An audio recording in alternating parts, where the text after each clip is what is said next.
대한민국 초등교육을 받은 모든 사람들은 피타고라스 하면 정리를 떠올리게 될 것입니다. 하지만 놀랍게도 우리가 아는 피타고라스의 정리는 실제로 피타고라스가 최초로 증명한 것은 아니고 증명조차 하지 않았습니다. 애초에 당시 그리스엔 현대와 같은 증명이라는 개념이 없었기 때문이죠. 너무나 익숙한 나머지 그 이름의 신비로움에 대해서는 전혀 모르게 된 인물. 도대체 그는 어떤 사람이었을까요?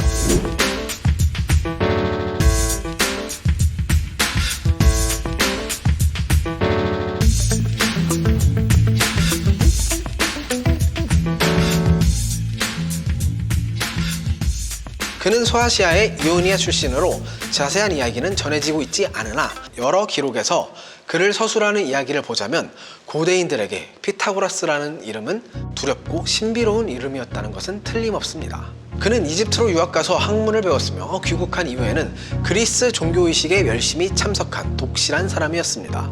그러나 당시 지도자였던 폴리크라테스의 폭정에 불만을 품고 이탈리아로 갔습니다.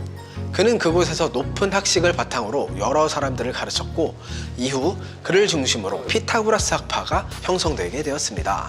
그는 피타고라스의 정리를 발견하고 황소 100마리를 제물로 바쳤습니다.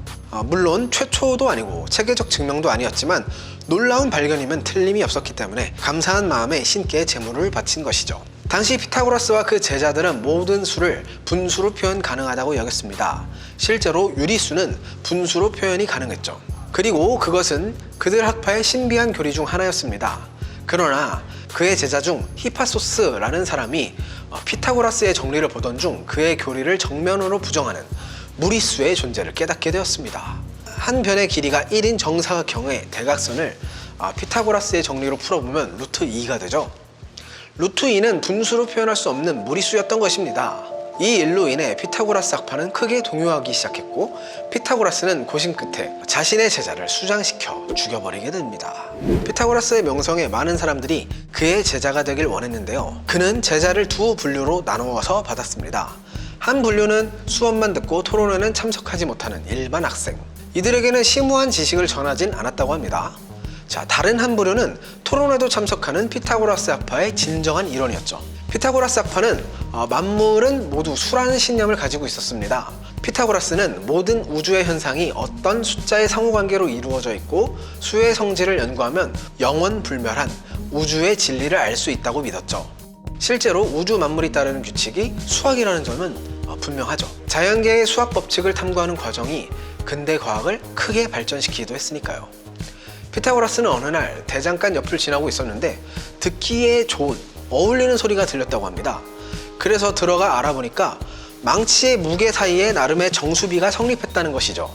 무게가 12인 망치 그리고 6인 망치, 즉 그 비가 2대 1인 망치를 같이 치면 높이만 다를 뿐 소리, 즉 한 옥타브 차이의 소리로 들렸다고 합니다. 이를 통해 그는 모든 음정이 2대 3, 4대 3의 조합으로 이루어져 있다는 가장 오래된 반음계의 조율법을 발견해냈습니다.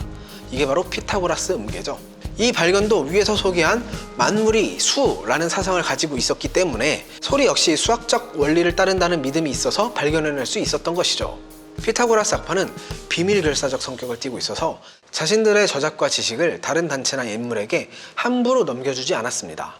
그들의 저작이 학파 밖으로 처음 유출된 것은 다름 아닌 위대한 철학자 플라톤이 거금을 주고 피타고라스의 책 3권을 샀을 때의 일입니다. 그 정도로 그들은 매우 비밀스러웠고 때문에 여러 이야기로 전해줄 뿐 정확한 기록이 우리에게 오지 못했죠. 알려진 바를 설명드리자면 피타고라스는 일단 채식주의자였습니다.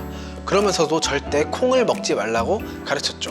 피타고라스 학파의 제1규율도 절대 콩을 먹지 말자 였습니다. 도대체 왜 콩을 먹지 말라고 했는지 알려진 바가 없어서 후대 사람들은 단순히 피타고라스가 콩 알레르기를 앓고 있었기 때문에 이런 거 아니냐 라고 의심을 하기도 했는데요. 또 다른 추론으로는 콩을 수 세는 데 썼기 때문에 먹지 말자 라고 했다는 주장도 있습니다. 또 다른 주장으로는 당시 지중해 지역에는 콩을 먹고 피를 토해서 죽는 사례가 많이 있었다고 합니다.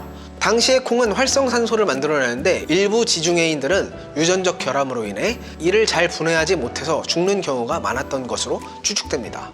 여튼 알려지지 않은 이유로 콩을 먹지 않았다고 합니다. 그는 고대 지중해 세계에서 무척 신비로운 인물이었습니다. 그의 학파는 영혼 불멸을 믿었고 윤회를 믿었습니다. 현대의 관점에선 매우 이질적이게 보이지만 당시에는 이상한 게 아니었죠. 피타고라스에게 수학이란 합리와 신비가 결합된 만물의 근원이었으니까요.